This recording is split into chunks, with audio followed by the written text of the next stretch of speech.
The text message came through while I was folding laundry in my bedroom. I almost didn't check my phone because my hands were full of my husband Marcus's work shirts, but something made me pick it up. It was from my cousin Tasha. Just 3 words followed by a screenshot that would change everything. "Girl, you okay?" I tapped the image to expand it. My stomach dropped. It was a Facebook post from someone I barely knew, a friend of a friend. But the content made my blood run cold. Multiple comments underneath talked about Marcus and my younger sister Jasmine. How they were supposedly in love. How everyone knew except me. How I was the fool who couldn't see what was right in front of her face. I sat down on the edge of the bed, the shirts tumbling from my hands onto the floor. My fingers shook as I scrolled through comment after comment. Names I recognized. People from our church. Neighbors. Extended family members. All discussing my marriage like it was a soap opera they were watching for entertainment. Marcus walked in at that moment, whistling something cheerful, and stopped when he saw my face. "Baby, what's wrong?" I showed him the phone without saying a word. I watched his expression change from concern to confusion to anger as he read. He sat down next to me heavily, his hand running over his face. "This is insane," he said quietly. "Where is this even coming from?" "That's what I want to know." We had been married for 7 years. Marcus worked as an accountant at a mid-sized firm downtown.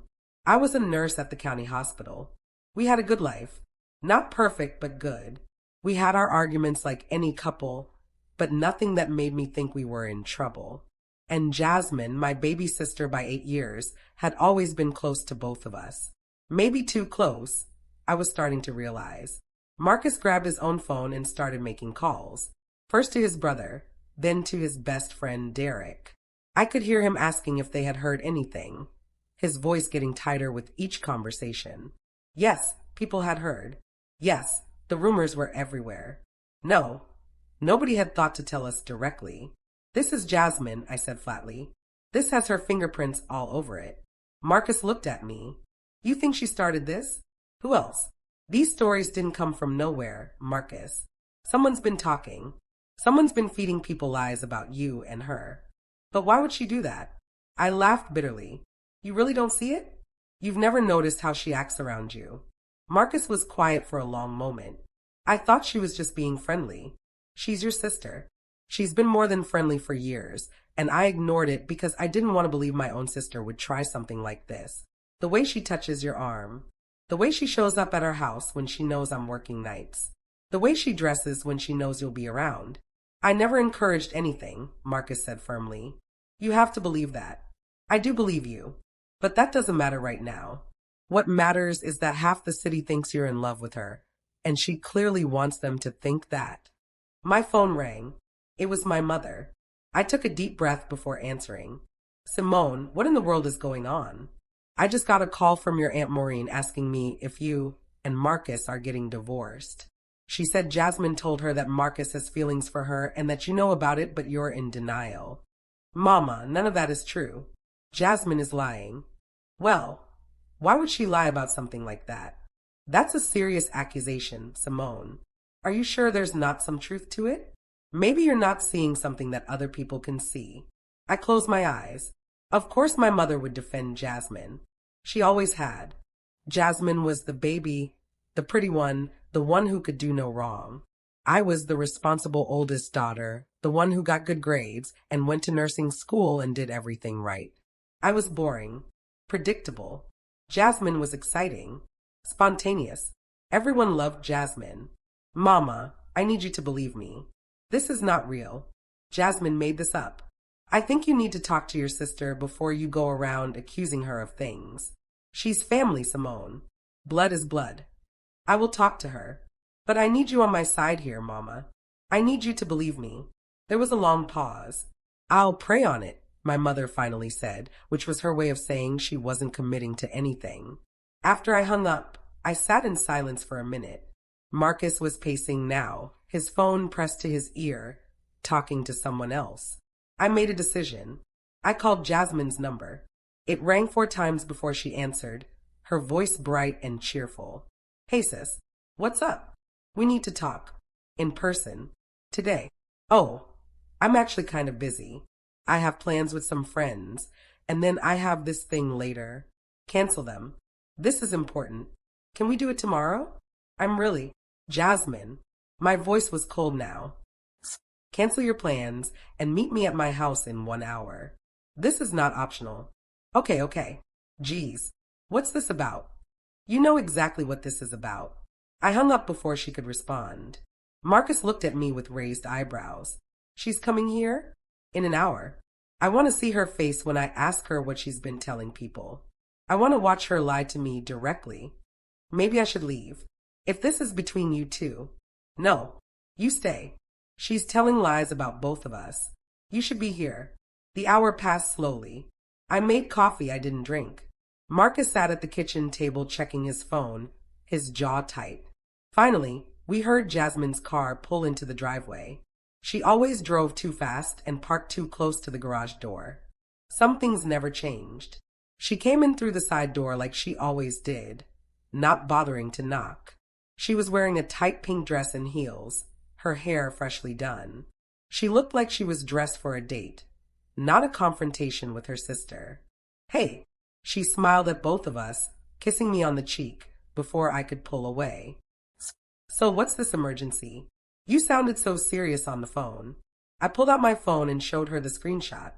This is the emergency.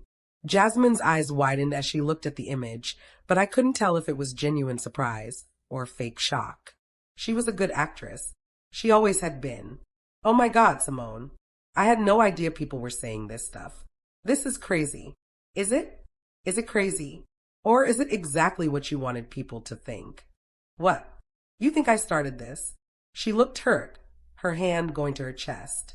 Why would I do something like that? That's what I'm asking you. Why would you tell people that Marcus is in love with you? I never said that. I would never say that. Then where did it come from, Jasmine? These rumors didn't appear out of thin air. I don't know. Maybe someone misunderstood something I said. Maybe they took something out of context. What could you possibly have said that would be taken out of context like this? Jasmine bit her lip, looking between me and Marcus. Marcus hadn't said a word yet, just watching her with his arms crossed. Okay, look. I might have mentioned to a couple people that Marcus was really nice to me when I was going through that breakup last year. That he gave me good advice and was really supportive. Maybe someone twisted that into something else. You told people more than that. You told Aunt Maureen that Marcus has feelings for you and that I know about it. I did not say that. Aunt Maureen is a gossip. She probably made half of that up herself. So you're saying Aunt Maureen is lying? I'm saying she exaggerates. You know how she is. I stepped closer to Jasmine. Look me in the eye and tell me you haven't been spreading rumors about Marcus. Tell me you haven't been trying to make people think there's something between you two. Jasmine met my eyes, her own starting to tear up. Simone, I would never try to hurt you. You're my sister. I love you. That's not an answer. I'm telling you the truth. If people are saying things, it's not because of anything I did intentionally. Maybe I talked about Marcus too much. Maybe I said some things that sounded wrong. But I never meant for this to happen. I would never try to come between you and your husband. Marcus finally spoke up. Jasmine, I need to be clear about something. I have never had romantic feelings for you. I care about you as family, as Simone's sister. But that's it. If you've been telling people anything different, you need to stop right now. Jasmine turned to him, and for just a second, I saw something flash across her face. Anger. Disappointment. Something that looked a lot like rejection. But then it was gone, replaced by that same innocent expression. I know that, Marcus. I've never thought otherwise. This whole thing is just a big misunderstanding. Then help us fix it, I said. Get on Facebook right now and tell everyone that these rumors are false. Tell them you never said any of this. Tell them Marcus and I are happily married and there's nothing going on. I can do that. Of course I can do that. Do it now, while we're standing here. Jasmine pulled out her phone with shaking hands. She started typing, but I couldn't see what she was writing. After a minute, she showed us the screen. It was a post that said, I've been hearing some crazy rumors about my sister and her husband. I want everyone to know that Simone and Marcus are happily married, and I fully support their relationship. Please stop spreading lies. Family is everything to me. Post it, I said. She tapped the button and the post went live. I watched on my own phone as it appeared in my feed. The comments started coming in immediately. Some people apologizing. Some people saying they knew the rumors weren't true. Some people suspiciously quiet. There, Jasmine said. Are we good now? We're not good, Jasmine. But it's a start. She left a few minutes later, and Marcus and I sat in the kitchen in silence. I felt exhausted, like I'd just run a marathon. Do you believe her? Marcus asked. Not for a second. Me neither. But I didn't know what else to do. The post was up. Jasmine had publicly denied the rumors. I thought maybe that would be the end of it. I was wrong. Over the next week, I started noticing things I had ignored before. Text messages from Jasmine to Marcus that were just a little too friendly.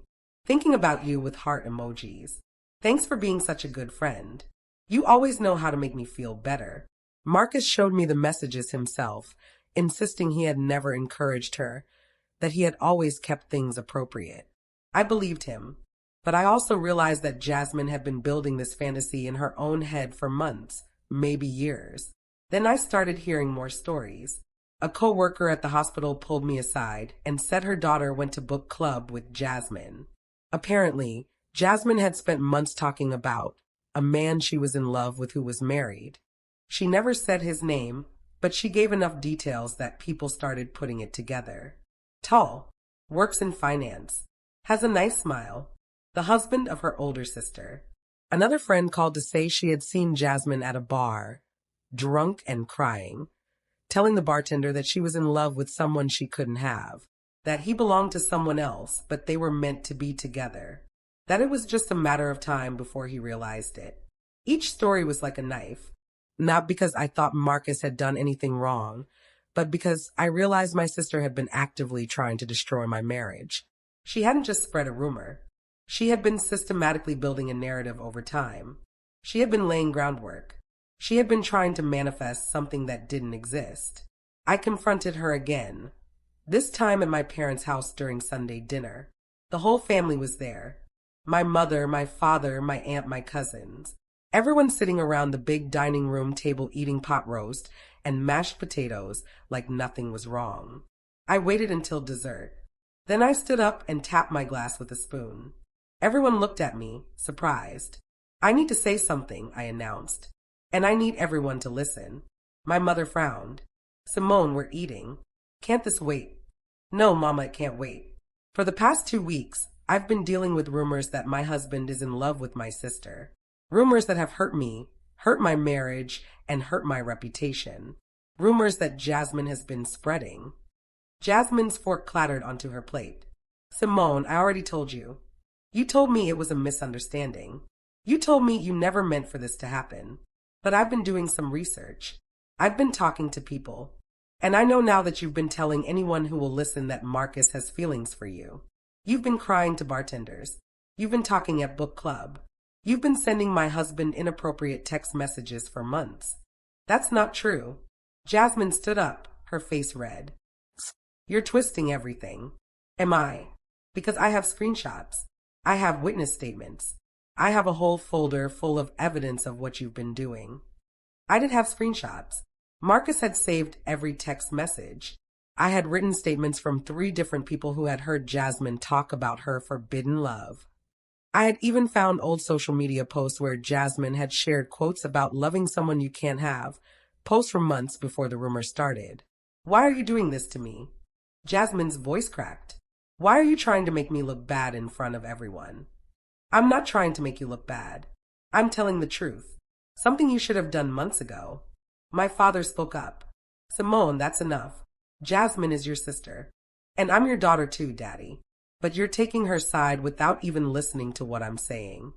There are no sides here. Family doesn't do this to family. You're right.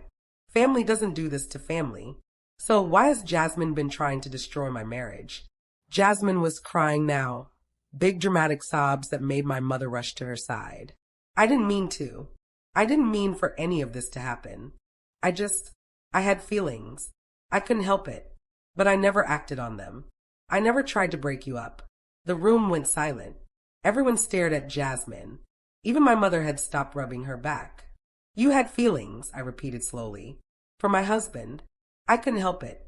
He was just so nice to me. He listened to me. He made me feel special. And I know it was wrong, but I couldn't stop thinking about him. So you decided to tell the whole world instead of dealing with it privately like an adult? I didn't tell the whole world. I talked to a few friends. I needed someone to talk to. I was hurting. You were hurting? My voice rose. You were hurting? What about me, Jasmine? What about my feelings? What about my marriage? Did you think about any of that while you were spreading your lies? They weren't lies. My feelings were real. Your feelings don't matter.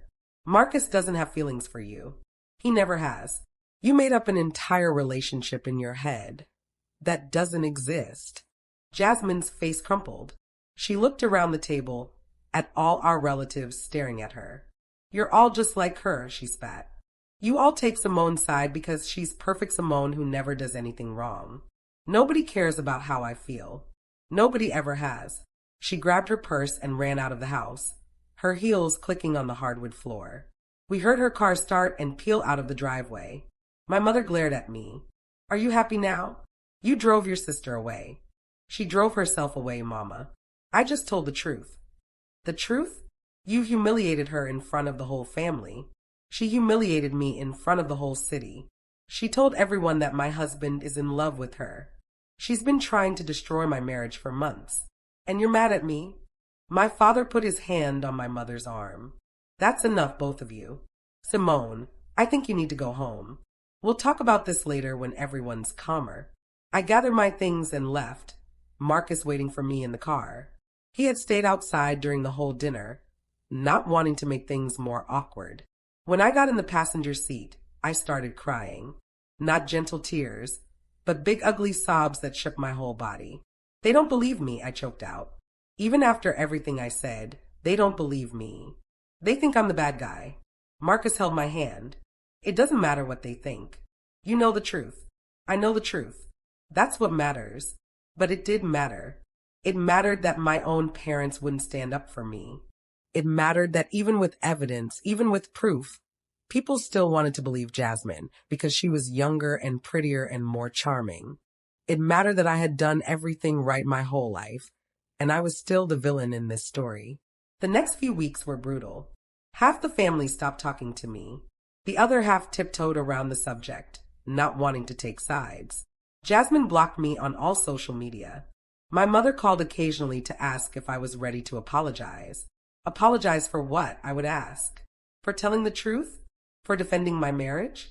She would sigh and say I was being stubborn. But something strange started happening. Other women started reaching out to me. Women who had been through something similar. A woman from church whose sister had tried to seduce her boyfriend. A coworker whose cousin had spread rumors about her husband. They told me I was brave for speaking up. They told me they wished they had done the same thing when it happened to them. They told me that sometimes families protect the wrong person, and that didn't make me wrong for telling the truth. Marcus and I went to couples counseling, not because we were having problems, but because we wanted to make sure this didn't damage our relationship. The therapist was a kind older woman named Dr. Patricia, who didn't look shocked when we told her what happened. This is more common than you think, she said. Sometimes people develop obsessive feelings about someone unavailable. And sometimes families enable that behavior because they don't want to believe someone they love is capable of manipulation. So what do? I asked. You set boundaries, firm ones, and you stick to them no matter what anyone says. We made a list of boundaries. No more solo interactions between Marcus and Jasmine. No more dropping by our house unannounced. No more text messages that weren't about family business. If Jasmine violated any of these boundaries, there would be consequences.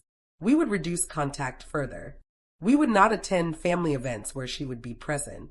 We would protect our marriage above all else. When I presented these boundaries to my mother, she acted like I was asking for something unreasonable. You can't ban your sister from family events. I'm not banning her. I'm choosing not to attend if she'll be there. That's different. You're tearing this family apart, Simone.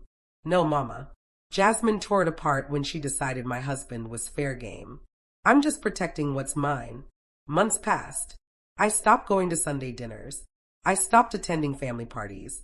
Marcus and I built our own life, separate from the drama. We took a vacation to Mexico. We went to concerts. We had date nights. We remembered why we fell in love in the first place. And slowly, the anger faded. Not completely. Maybe it would never completely fade. But it became manageable. Then one day, almost 6 months after the Sunday dinner confrontation, Jasmine called me. I almost didn't answer, but something made me pick up. Hello. Simone. Her voice was small. Can we talk? I'm listening. Can we meet in person? Please? I need to see you. Against my better judgment, I agreed. We met at a coffee shop halfway between our houses. She looked different. Thinner. Tired. She wasn't wearing makeup, and her hair was pulled back in a simple ponytail. Thank you for coming, she said when I sat down. What do you want, Jasmine? I want to apologize. A real apology. Not the fake one I gave you before. I crossed my arms. I'm listening. She took a deep breath. I messed up. I messed up bad. I had a crush on Marcus, and instead of dealing with it like an adult, I turned it into this whole fantasy. I convinced myself it was more than it was. I convinced myself that he had feelings for me too, even though he never gave me any reason to think that. And then when people started asking me about it, I didn't shut it down. I liked the attention. I liked people thinking I was special enough that a good man would fall for me even though he was married. Why? Why what? Why did you do all that? What did you get out of trying to destroy my marriage? Jasmine's eyes filled with tears. Because I was jealous. I've always been jealous of you. You got good grades. You went to college. You became a nurse. You married a good man who loves you. You have this stable life. And I've just been floating around, going from job to job, relationship to relationship, never feeling like I'm good enough. And for once, I wanted to be the one who had something special, even if I had to lie to get it. That's messed up, Jasmine. I know. I've been seeing a therapist. She's helping me understand why I do the things I do. She says I have some kind of complex about needing validation from men. And I took that out on you and Marcus, and I'm sorry. I'm really, really sorry. I sat back in my chair. Part of me wanted to stay angry. Part of me wanted to never forgive her. But another part of me, the part that remembered teaching her how to ride a bike and helping her with her homework and braiding her hair before school, that part was tired of being angry. I appreciate the apology, I said slowly, but I need you to understand something. What you did almost destroyed my marriage. Marcus and I are okay now, but there were nights when we weren't sure we would make it. There were nights when I cried myself to sleep wondering if everyone was right and I was wrong. There were nights when I questioned everything about my life. You put me through hell, Jasmine, and saying sorry doesn't undo that. I know, and I don't expect you to forgive me right away, or maybe ever, but I needed you to know that I recognize what I did was wrong, and I'm going to do better. I'm going to be better. We talked for another hour.